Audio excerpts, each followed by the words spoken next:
Kebetulan di Mesir ada acara berbuka bersama namanya Maidatur Rahman. Maidah meja makan. Rahman Allah. Maidatur Rahman meja makan Allah. Apa maksudnya? Maksudnya makanan nanado di atas itu ndak tahu entah siapa nama boy. Makanannya gratis. Ambo ompek kali puasa di Mesir tidak pernah memasak. Asal jam 6 alat duduklah kami di Maidatur Rahman. Asal sampai jam 6 tengok kanan kiri Indonesia sudah. Indonesia. Tengok kanan orang awak. Jadi sesudah balik ambo posankan ke Yayasan Tabung Wakaf Umat sama Ustaz Al-Nob. Ustaz, yang awak rasakan dulu di Mesir coba awak buat. Alhamdulillah Ramadan niko lah masuk tahun keempat kami membuat Maidatur Rahman 500 porsi gratis. Dibuat di tempat yang banyak uang tak mampu, salah satunya di tempat pembakaran batu bata banyak. Buat di situ beberapa porsi, yang sebagian lagi di Palas. Karena Palas ini banyak orang yang belum dapat hidayah. Namanya bingungnya, simpang bingung. Situ banyak orang dapat hidayah, simpang bingung. Dan di Riau iko, untuk dari bingung itu baru dapat hidayah itu jauh. Simpang benar 7 jam kalau dulu. Rokan hilir. Dari simpang bingung kok ke simpang benar itu ya. Jadi dari simpang bingung ke simpang benar itu orang tuh meminta ihdinas siratal mustaqim. Punya kebun, orang lain panennya setahun sekali, inyo panen setahun 2 kali. Banyak kan anaknya, sebelumnya meninggal dihitung anak cucunya 1 uang. Yang disobitnya banyak kan anaknya, tidak ada disobit banyak bininya. Tapi salah satu asbab yang membuat anak itu banyak adalah tidak ada yang mau menjawabnya, tidak ada yang mau menjawab. Kau buya-buya, kau menjawab soal. Nah, itulahnya Anas bin Malik. Anas bin Malik kau 10 tahun melayani Nabi. Khadimtun Nabi yang 10 sinin. Ambo menjadi pelayan Nabi 10 tahun. Ambo pegang tapak tangan Nabi dan ambo cium, kata Anas bin Malik, atyabu mirrihil miski, lebih harum dari semerbak kasturi. Itulah dalil orang dan mencium tangan yang diciumnya tapak tangan. Kalau nampak ada orang mencium tapak tangan, dalilnya hadis Anas bin Malik, sebabnya mencium tapak tangan Nabi, atyabu mirrihil miski, lebih harum dari semerbak kasturi, lebih halus daripada sutra. Anas bin Malik. Waktu diserahkan amaknya Ummu Sulaim 10 tahun. Waktu Nabi meninggal, inya berkhidmah 10 tahun. Berarti waktu Nabi meninggal umurnya 20 tahun, anak muda. Termasuk 7 dari sahabat Nabi yang paling banyak meriwayatkan hadis. Dan umurnya termasuk sahabat Nabi yang paling panjang. Ini sahabat Nabi yang terakhir meninggal di Irak, di Basrah. Sahabat Nabi yang terakhir meninggal Anas bin Malik di Basrah. Manfaat makan sahur. Manfaat makan sahur, nampak tamu ikut sunnah. Qul, katakan ya Muhammad SAW, in kuntum tuhibbunallah, kalau memang kalian cinta kepada Allah, fattabi'uni, ikut ambo. Jadi kalau awak makan sahur, insya Allah dapat cinta Rasulullah, dapat pula cinta Allah Subhanahu wa ta'ala. Yang kedua, membedakan diri awak dengan ahli kitab. Yang ketiga, kekuatan fisik. Beda antara orang nak makan dengan indak makan. Yang keempat, membiasakan diri bangun malam. Jadi orang yang makan sahur dapat dipastikan pasti bangun malam. Kalau Pekanbaru subuh jam 5, jago jam 4 masih bisa tahajud. Jago jam 4.30 masih bisa tahajud sebelum azan subuh. Waktu tahajud dari sejak Isya sampai azan subuh. Tapi waktu afdalnya sulusul lail, sepertiga malam. Nang kelima, kumpul keluarga. Sebab selama itu inyo bangkit kojo, anaknya masih lolo. Inyo pulang ke rumah, anak bini puluh lah lolo. Nan terjago masih asisten rumah tangga. Akhirnya nikah sama asisten. Kini di bulan puasa bisanya duduk sama anak istri, bisa bercengkrama. Jadi itu diantara hikmah-hikmah. Nang kelima ke enam ayat 8 boleh surat Az-Zariyat. Wabil asharihum yastaghfirun. Di waktu sahar mereka banyak beristighfar. Jadi waktu awak jago itu sholat sunat beristighfar, habis makan sementara menunggu azan subuh beristighfar. Jadi kalau nampak awak ada orang waktu awak pergi ke masjid, adanya duduk di depan rumah, lagi ngapa pak? Eko buya menunggu azan sambil itu beristighfar.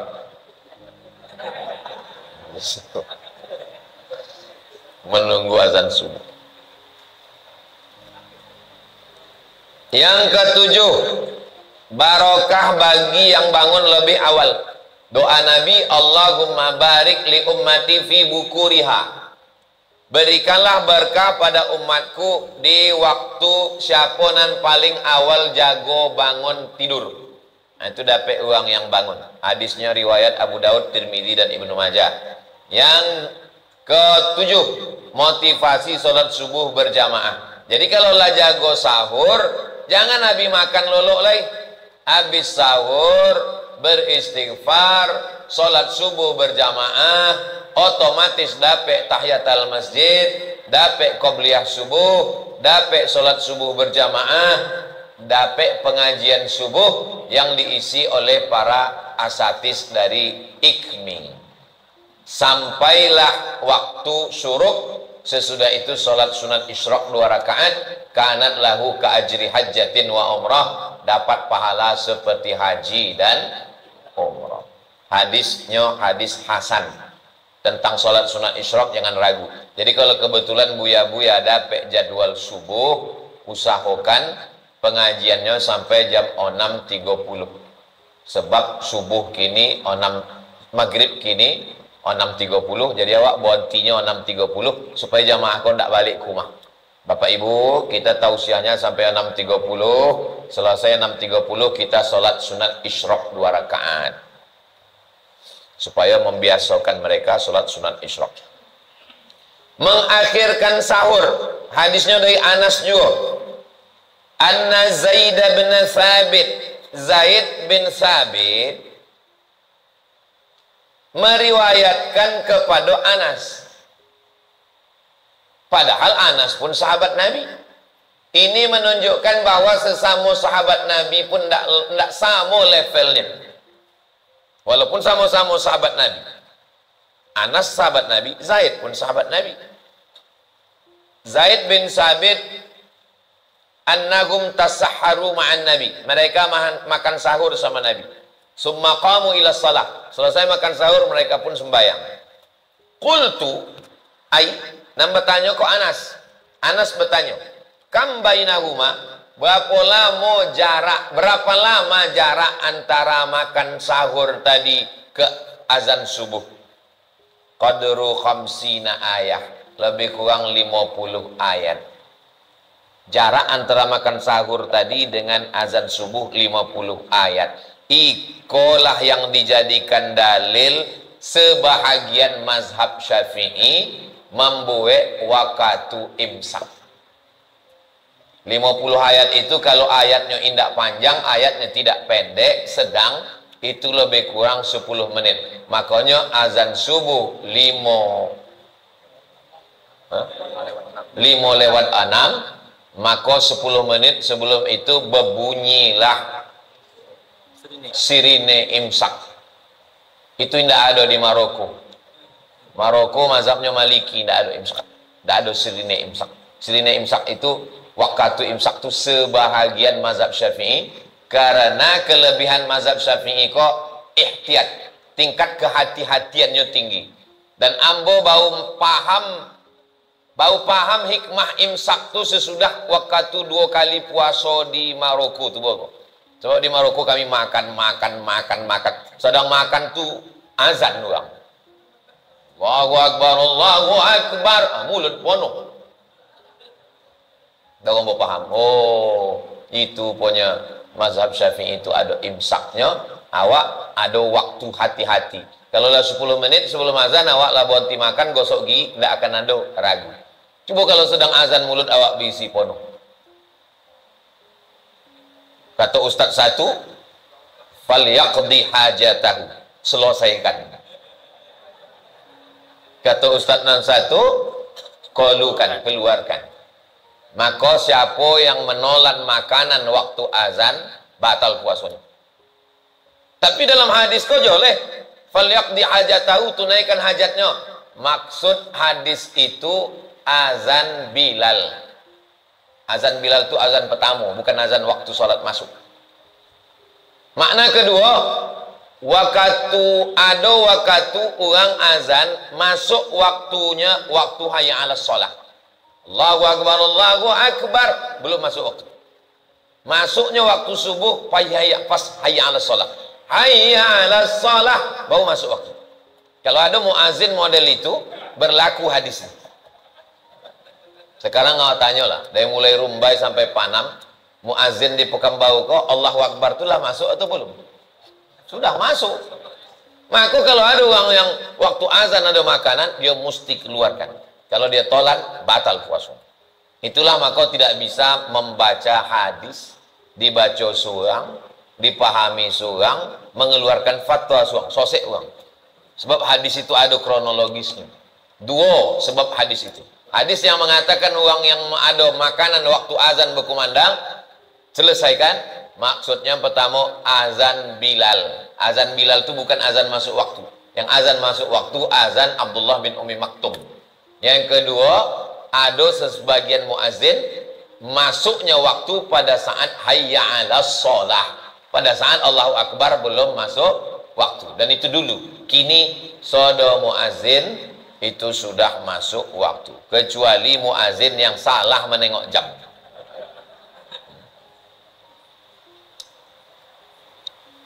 Makanannya, makanan. Apa yang paling elok makanan sahur? Ni'ma sahurul mu'mini, seelok-eloknya makanan sahur orang yang mukmin, at-tamru, kurma. At-tamru, kurma yang sudah kering. Kurma yang ada basah namanya ar-rutabu, rutab. Kalau kurma yang sudah kering namanya at-tamru. Untuk buka puasa elok rutab yang basah. Kalau untuk sahur elok tamar. Kenapa tamar? Karena tamar kering. Kalau yang kering itu masuk padat dia di dalam. Lama tahan. Kenapa kurma? Karena kurma gulanya rendah. Nabi tidak pernah minum gula. Kalau gula ini berlebih di gigi, namanya lubang gigi. Kalau gula ini lebih di darah, namanya diabetes. Gula inilah makanan kanker. Maka kanker-kanker jadi hidup gara-gara gula. Jadi kalau mau selamat, jangan minum gula. Nabi tak pernah minum gula. Minuman Nabi adalah susu dan madu, air putih. Nabi tak minum teh, Nabi tak minum kopi. Maka kalau mau sehat, jangan minum teh, jangan minum kopi, jangan minum gula. Baliklah ke sunnah Rasulullah SAW, minum air putih, minum susu, minum madu. Alaikum bisyifa'a ini, hendaklah kamu berobat dengan dua, al-asal madu wal Quran dan Quran. Jadi kurang-kurangkan gula. Sebab gula itu sumber dari segala penyakit adalah gula. Komplikasi badan awak itu sebab penyebab adalah gula. Kenapa darah ini kental? Darah kental gara-gara gula dan minyak. Darah ini air. Ambil gula, masukkan ke teh kuali, letakkan kualinya di teh kompor, biarkan sampai cair. Sesudah cair letakkan sendok, biarkan sampai dingin. Sesudah dingin angkeklah sendok, tak angkek sama-sama kualinya sekali. Kenapa? Karena gula kental. Gula masuk ke darah, darah jadi kental. Dimakan ubat pengencer darah. Darah kental naik dari jantung naik ke otak. lambatnya naik sebab kental. Dibolilah pengencer darah, akhirnya tersumbat. Yang menyumbat saluran darah dua. Yang pertama gula, yang kedua minyak kolesterol. Kenapa nenek moyang awak dulu minum gula darahnya tak kental? Inyo habis minum gula segoleh mencangkul 2 hektar. Awak habis 2 goleh lolok 2 jam. AC dingin, bokunya ke dalam. Itu penyebab-penyebab. Lah, habis pembahasan sahur. Baru masuk awak tentang buka puasa. Halaman kedua. Baris hadis paling bawah. Dari Sahal bin Sa'ad. Rasulullah SAW bersabda, la yazalun nasu bi khairin. Manusia itu akan tetap dalam keadaan baik-baik saja. Ma'ajjalul fitrah. Selama mereka menyegerakan berbuka puasa. Makna menyegerakan itu sudah masuk waktu, bukan sebelum masuk. Jam 5 berbuka. Pas ditanya, "Mapa ang berbuka?" La yazalun nas bi khairin ma'ajjalul fitra. Manusia kau akan elok selamanya menyegerakan. Maksud menyegerakan, jangan sembayang dulu, tapi batalkan dulu puasa, bau sembahyang. Halaman 3. An Abi Hurairah radhiyallahu anhu anna Nabi SAW qala, Nabi bersabda, la yazalud dinu zahiran. Agama iko akan tetap kuat, zahir kuat, nampaknya. Lawan daripada zahir, batin, hilang, tak nampak. Ma'ajjalan nasul fitra. Selama manusia menyegerakan berbuka. Li'annal yahuda wan nasara, karena Yahudi dan Nasrani yuakhirun, menundo-nundo berbuka. Mereka tunda berbuka. Termasuk Syiah menunda berbuka. Syiah berbuka sesudah nampak bintang. Agak kolam nampak bintang, baunya berbuka. Kalau awak enggak, azan Jakarta pun kadang tetangga orang berbuka. Azan Pekanbaru bukan azan Jakarta.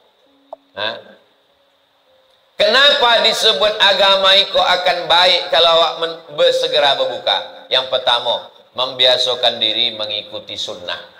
Terbiasa ikut sunnah itu, maka datang kecintaan dari hal yang ketek-ketek. Kedua, membedakan diri dengan Yahudi. Dari hal-hal ketek awak bedakan diri awak dengan Yahudi. Aku bukan Yahudi, aku bukan Nasrani, aku bukan Yahudi, aku bukan Nasrani. Dari hal yang ketek, maka lama-lama awak bisa membedakan. Kini sudah banyak yang tak bisa membedakan mana Yahudi. Disuruh bertoleransi, malah kolaborasi. Awak disuruh toleransi, bukan kolaborasi. Dan ketiga, memulihkan tenaga. Lemah, letih, letoy, loyo, lunglai, itu dipulihkan dengan berbuka puasa. Yang keempat, syiar. Jadi waktu berbuka itu bersama-sama awak ramai-ramai, itu syiar. Ambo yakin buya-buya pun lah ponoh jadwal berbuka puasanya. Ambo memang ambo posankan dari dulu, kalau ambo diundang eloklah tarawih. Dari isya ke tarawih atau sesudah tarawih. Kalau berbuka kok, kalaupun diundang juga jadwal berbuka puasa, ambo minta. Kalau kini berbuka jam 6.30, ambo minta ambo tausiah mulai jam 6 atau 6.10. Sebab kalau terlalu lama jadwal berbuka kok, dua gondangnya. Kalau tidak jamaah tuh poning, awak poning. Jadwalnya tidak fokus. Tidak masuk kaji. Nah, maka berbuka puasa kok kultum saja. Ustaz bisa awak berbuka bersama? Ada acara tausiahnya? Ada. Buat ambo jam 6.10. Jadi kalau 6.10 sekitar 20 menit, tidak terlalu lama. Sebab kalau terlalu lama berbuka kok kurang efisien. Syiar. Berbuka puasa bersama itu ada syiarnya. Silaturahim. Kalau tidak dibuat acara berbuka bersama, tidak tahu awak. Kebetulan di Mesir ada acara berbuka bersama namanya Maidatur Rahman. Maidah meja makan. Rahman Allah. Maidatur Rahman meja makan Allah. Apa maksudnya? Maksudnya makanan nanado di atas itu tidak tahu entah siapa nama boy. Makanannya gratis. Ambo ompek kali puasa di Mesir tidak pernah memasak. Asal jam 6 alat duduklah kami di Maidatul Rahman.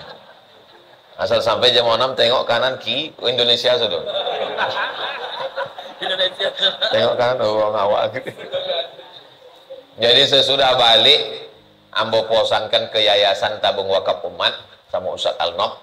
Ustadz, yang awak rasakan dulu di Mesir coba awak buat.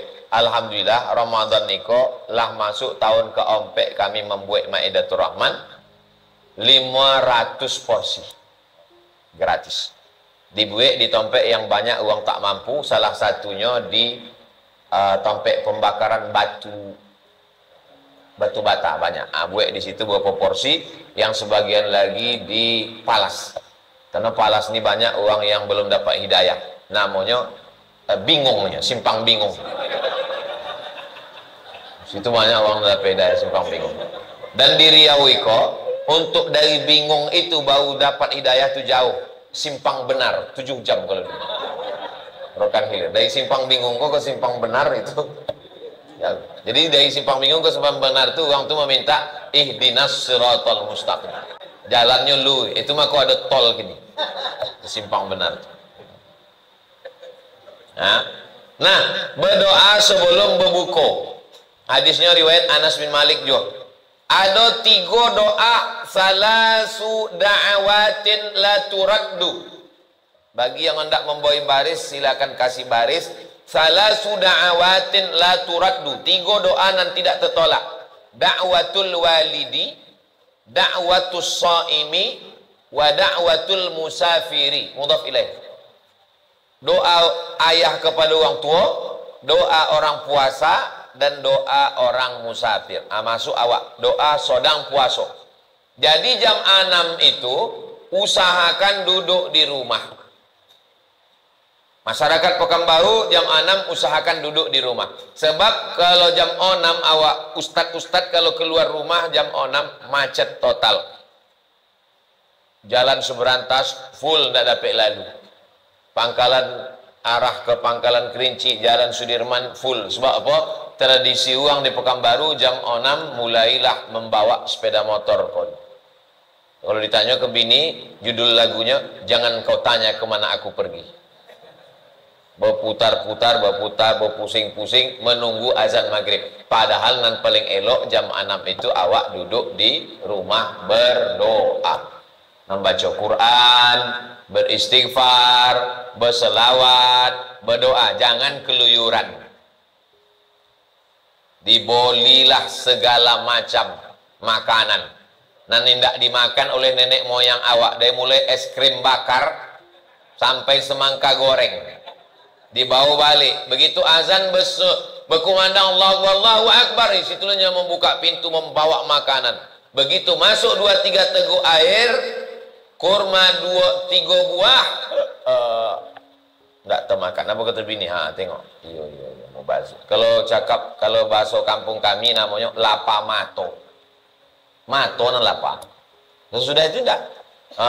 Iya. Besok tidak usah ulang. Besok jam 6 kolunya deh. Padahal yang paling elok adalah berdoa sebelum berbuka. Yang kedua, doa katiko babuko. Hadisnya diriwayatkan Muaz bin Zuhrah. Nabi ketika berbuka membaca Allahumma laka sumtu wa ala rizkika aftartu. Hadis iko dhaif. Hadis iko lemah. Yang menyabui hadis iko dhaif siapa? Nasiruddin Al-Albani. Di mana letak dhaifnya? Kenapa hadis iko dhaif? Karena Muaz bin Zuhrah tidak berjumpa dengan Nabi. Kalau tabi'in meriwayatkan hadis dari Nabi tidak menyebutkan sahabat, hadisnya dhaif sebab sanadnya tidak bersambung. Nama hadisnya hadis mursal. Definisi hadis mursal ayyaqulas ayyaqulat tabi'i qala Nabi SAW. Allah malakasum itu dhaif. Apa sebab dhaifnya? Sahabatnya hilang. Kalau sahabatnya hilang, hadis apa namanya? Hadis mursal. Kalau ya riwayatnya hilang dua rawinya, namanya kalau putuinya di awal di sahabat namanya mursal. Kalau putuinya di ate, tiba-tiba Imam Malik berkata, qala Nabi, kata Imam Malik, hilang dari Malik sampai ke Nabi, nama hadisnya muallaq. Kalau dua rawi berurutan hilang dua, nama hadisnya mu'adhal. Nabi dia teh periwayat di bawah. Kalau dari periwayat kok putus, namanya mu'allaq. Kalau di bawah Nabi kok hilang sahabat, namanya mursal. Kalau dua rawi berurut hilang, namanya mu'adhal. Kalau bukan mursal, bukan mu'allaq, bukan mu'adhal, namanya munqati. Ilmu mustalah hadis 2 SKS, 16 tatap muka.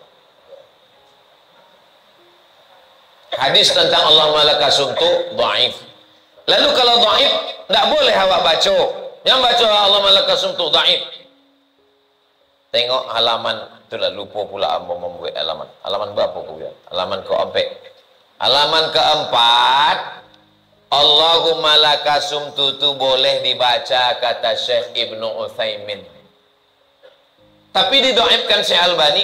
Syekh Albani mengatakan Allahumma laka sumtu dhaif. Tapi kata Syekh Utsaimin boleh dibaca. Jadi kalau begitu Allahumma laka sumtu boleh apa tak boleh? Boleh. Allahumma laka sumtu boleh. Ini yang berkutipkan Syekh Ibnu Utsaimin Majmu' Fatawa juz 17 halaman 268. Apa kata beliau? Doa yang maksur, Allahumma laka sumtu wa ala rizqika aftartu. Doa yang kedua, dhahabaz zama'u wa batallatil uruqu wa sabatal ajru insyaallah. Allahumma laka sumtu dhaif. Dhahabaz zama'u dhaif juga. Allahumma barik lana dhaif. Jadi yang sahih bismillah. Itulah yang sahih cuma. Apa hukum mengamalkan hadis dhaif? Kata Imam Nawawi, ajma'al ulama'u ala jawazil amali bil hadisid dhaif. Ulama ijma' boleh mengamalkan hadis dhaif kalau cukup 5 syarat. Pertama, tidak dalam masalah akidah. 2, tidak dalam masalah dasar hukum fikih halal haram. Ketiga, tidak ada periwayatnya yang kazab, pendusta, penipu, pembohong. Yang keempat, masih bernaung di bawah hadis sahih. Yang kelima, fadail a'mal, motivasi beramal. Allah malaka sumtu, cukup 5 syarat. Bukan masalah akidah, bukan masalah fikih, tidak ada periwayatnya yang kazab. Dia dhaif hanya karena tidak ada sahabatnya, mursal, putus sanad pada sahabat, dan dia masih bernaung di bawah hadis sahih. Dan untuk fadail a'mal, dalam hadis hanya Allahumma laka sumtu wa ala rizqika aftartu. Kenapa pula ditambah Allahumma laka sumtu wa bika amantu wa ala rizqika aftartu bi rahmatika ya arhamar rahimin? Aku hukum menambah hadis sahih. Aku hukum menambah lafaz yang bukan hadis. Allahumma innaka afuwun tuhibbul afwa. Itu yang ada dalam hadis. Ditambah 5. Allahumma innaka afuwun karimun alimun azimun. Entah apa lagi lah pokoknya. Tuhibbul afwa fa'fu anni.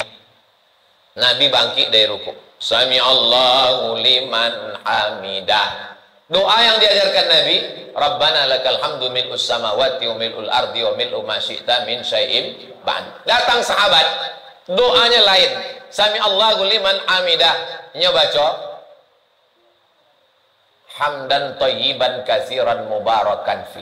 Selesai Nabi sembahyang, Nabi tanya, siapa membaca doa itu tadi? Tidak ada pernah aku mengajarkan, kata Nabi. Siapa yang membuat doa itu tadi? Nya gentleman ngaku, ana ya Rasulullah. Kata Nabi, futihat abwabus sama, terbuka pintu langit, turun malaikat ingin mencatat doa yang kau baca tadi. Dikomentarilah hadis iko oleh Imam Ibnu Hajar Al-Asqalani dalam kitab Fathul Bari Syarah Sahih Bukhari. Apa kata Imam Ibnu Hajar? Berdasarkan hadis ini, jawazu ihdatsi dzikri ghairil ma'sur fis shalah ma lam yukhalif bil ma'sur. Berdasarkan hadis ini, boleh menambah bacaan dalam sholat selama tidak bertentangan dengan Quran dan Sunnah. Kamu ulang sekali lagi. Jawazu ihdatsi dzikri ghairil ma'sur fis shalah. Boleh menambah bacaan dalam sholat malam yukhalif bil ma'sur, selama tidak bertentangan dengan Quran dan Sunnah. Kalau dalam sholat boleh ditambah, apalagi di luar sholat. Allahumma innaka afuun karimun jalilun azimun halimun. Itu di dalam sholat apa di luar sholat? Di luar sholat. Apakah karimun azimun alimun jalilun itu bertentangan dengan Quran dan Sunnah? Tidak bertentangan, karena afuun karimun itu asmaul husna, karimun azimun jalilun asmaul husna, selama tidak bertentangan dengan Quran dan Sunnah. Kamu tidak mengajak orang ikut mazhab kamu, mau ikut mau tidak terserah. Yang penting jangan sampai menyalahkan orang, karena orang juga punya dalil.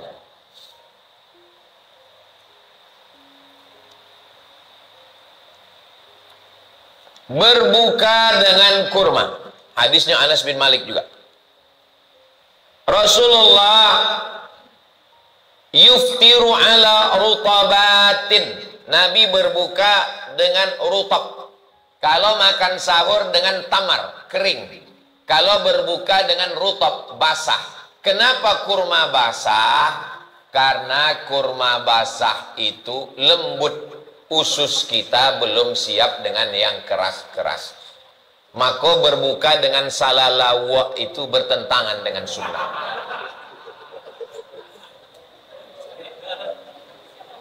Tapi pada asosiasi pedagang salalawa jangan beko mengsomasi ambo. Maka sui ambo yang pertama masuk itu maksudnya. Yang pertama masuk tetap kurma. Kurma di tempe awak hampir tidak ada rutab. Di Pekanbaru tidak ada rutab. Sebab rutab iko kalau awak bawa dari Jeddah, boli rutab di Jeddah sampai ke Siko, itulah asam baunya. Rutab kok kurma yang basah. Maka cao membasahi kurma yang awak kini, kurma itu dikuyak-kuyak, dimasukkan ke gelas jam 5, disiram dengan susu panas atau air hangat. Nanti pas berbuka nyelah suam-suam. Itu minuman Nabi SAW. Supaya usus tidak terlalu susah. Dan awak waktu berbuka itu tidak banyak mengunyah. Dek nenek moyang awak dulu payah dapet kurma, menunggu orang balik haji baru dapet kurma. Maka mereka berinisiatif, berpikir, muncullah kolak. Kolak itu mendekati sunnah. Cuma masalah kolak kok ada dua. Yang pertama gula, yang kedua santan. Santan iko minyak dan gula. Ini pun juga kolesterol, mengentalkan darah. Maka jangan heran setelah berakhir Ramadan terjadi peningkatan. Peningkatan gula, peningkatan kolesterol, dan peningkatan berat badan. Disebabkan kolak tadi. Tapi kalau kurma elok. Usus kita ini kering, maka jangan kasih yang pedas-pedas. Karena kalau pedas usus luka, maka kasihlah yang manis-manis. Kalau bapak mengatakan ini kurma, kenapa kolak ini tak manis? Ibu tinggal bilang, kan ada aku. Rupanya pas ditengok makin pahit.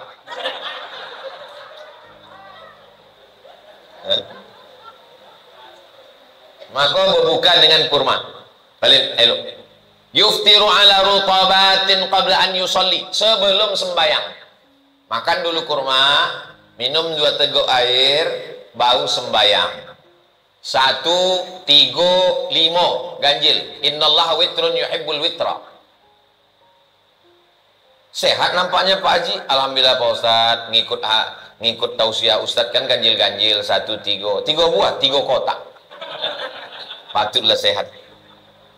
Fa in lam yakun, kalau indah ada rutab kurma basah, fa'ala tamaratin, kurma kering. Fa in lam yakun, fa in lam takun, tidak ada hasawatin min ma, 2-3 teguk air. Kemudian memberikan buka puasa. Riwayatnya dari Zaid bin Khalid al-Juhani radhiyallahu anhu, man fattara sha'iman, siapa yang memberikan buka puasa, kana lahu mithlu ajrihi, inyo sama macam orang yang berpuasa, maka bagus memberikan buka puasa. Lain padang, lain belalang, lain lubuk, lain ikannya. Kalau di Mesir, tradisi membuat buka puasa bersama namanya Maidatur Rahman. Di Maroko, tradisi mengasih makan buka bersama puasa, nama buburnya harira. Daging dipotong halus-halus, dicampur dengan kentang dan wortel, dengan daun seledri, dengan tepung gandum cair. Nama buburnya harira. Jadi setiap masjid di Maroko tuh buka bersama harira. Di Malaysia, ambo kebetulan dulu kuliah di UKM, di Masjid Kajang tuh nama buburnya bubur lambu. Ambo selalu di masjid tuh. Ambo kok pemburu buka bersama gratis.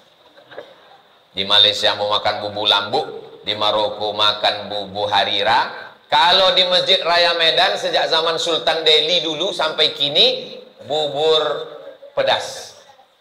Biasa dimakan sebelum sholat atau setelah sholat, tapi tetap kurma dulu. Sesudah usus ini kena yang manis-manis, yang lembut-lembut, barulah masuk. Namanya aja bubur pedas, tapi tak pedas. Disebut bubur pedas untuk melawan bubur manis. Dengan bumbu-bumbunya. Sedap sekali. Tidak usah lama awak bahas, meniti ailiu. Nah, halaman yang terakhir. Hikmah berbuka. Duduk bersama menjelang berbuka.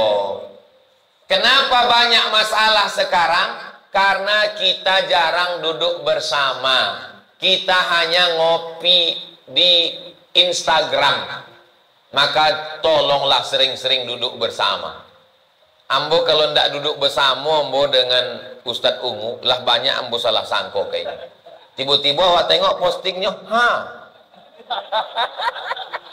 diisi uang lagu India. Tentu awak bohongi, tapi setelah duduk bersama, oh rupanya tidak seperti. Ambo waktu pertama menengok Buya Yahya di internet itu, bawaannya bongi, keras, tapi begitu bersua rupanya orangnya lembut. Tidak sama yang di medsos itu. Maka ambo banyak beberapa kali di WA orang medsos, Ustadz gini-gini, ambo aja, di mana kita bisa jumpa? Tidak selesai dengan medsos itu. Apalagi posting di komen uang, komen. Tidak bisa. Maka dengan berbuka bersama, buat buka bersama haters. Makin banyak alat komunikasi, orang makin tidak berkomunikasi. Maka duduk bersama sama Buya, duduk bersama, bersalaman, nampak tatap muka. Itu beda dengan komen-komen di YouTube, dengan komen di Instagram, dengan komen grup WhatsApp. Berapa banyak uang berkelahi di grup WA. Di grup itu condong kucing, wow. Tapi begitu aja. Sehat Ustaz. Ambulah banyak pengalaman. Sesudah itu awak berzikir. Sementara menunggu azan maghrib berzikir, baca Quran, berdoa. 3. Waktu berkumpul keluarga saling memberi nasihat. Bercerita tentang awak sekolah dulu, semana awak dulu bersusah payah dengan anak-anak. Makan yang manis-manis, makan makanan pembuka, sholat maghrib berjamaah, merasakan hakikat hawa nafsu. Mana hawa nafsu itu? Hawa nafsu kini jam 2.30 kalau toga awak di jembatan Leton kini menengok ke bawah teh tarik.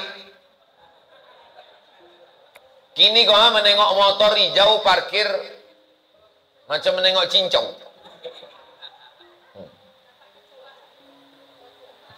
Nampak kecoa macam kurma.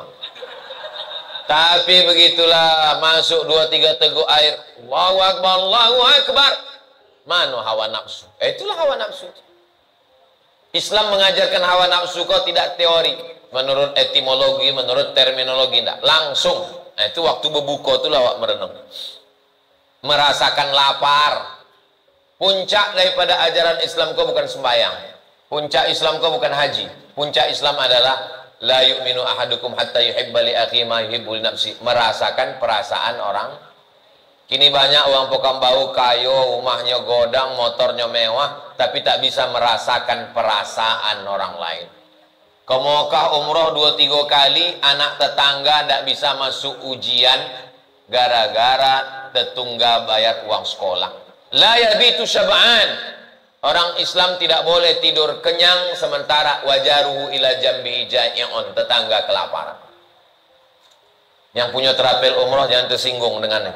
Sebab ambo pun bangkit 2 kali juga setahun. Ambo bangkit Oktober dengan Februari. Maknanya awak tetap bangkit umroh tapi tetap peduli kepada tetangga. Merasakan lapar, menahan diri. Makanan sudah siap tapi awak bisa menahan. Makan bersama. Kini awak lah jarang makan bersama. Diundang mengaji materi bersama, aduh. Tapi aso-asonya IKMI belum pernah mengundang ambo makan bersama. Mak perlu makan bersama. Lah, aku ambo tutui dengan quote di bawah penutui. Kalau lapar menyentuh hati, ringan tangan berbagi. Saat lapar menyentuh lambung, buka puasa tinggi membumbung. Boleh untuk update status sore. Boleh juga dibuatkan baju kaos bagi jamaah yang ada usaha sablon kaos. Kalau puasa menyentuh hati, ringan tangan berbagi.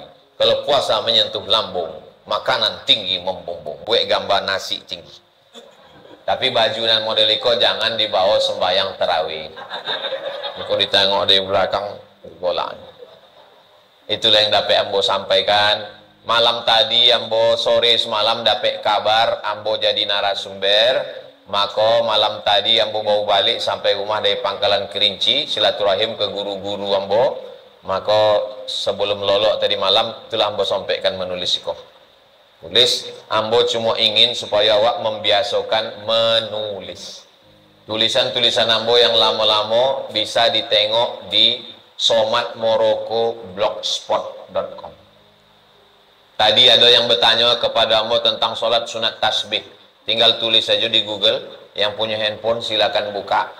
SOMADMOROCCO. SOMADMOROCCO. Somat Moroko spasi sholat tasbih, enter. Langsung dapet. Ambo tulis tahun 2012. Kinilah tahun 2020 sampai 12 tahun yang lalu lah ambo tulis. Nggak hilang-hilang. FB bisa hilang. Berapa banyak Ustadz IKMI FB-nya hilang. Dari mana Ustadz tahu? Nampak ambo di postingnya. Bila FB ini posting bukan saya lagi. Tapi blog nggak bisa. Eko ambo share ke Buya Edi Azhar. Beko minta tolong share. Silakan gue blog. Tadi pagi ada bertanya ke ambo, guna blog kawan tak menjawab lagi. Tadi ambo bertanya ke ambo tentang sholat duha berjamaah. Boleh sholat duha berjamaah? Ambo tuliskan, ambo share langsung. Somat Moroko duha berjamaah. Apa kata Imam Ibnu Taimiyah tentang doa berjamaah? Idza fu'ila jama'atan ahyanan jaza. Kalau dibuat sekali-sekali boleh. Majmu' Fatawa Ibnu Taimiyah juz 5 halaman 381. Ambo kirim ke Ustaz Buya Edi Azhar.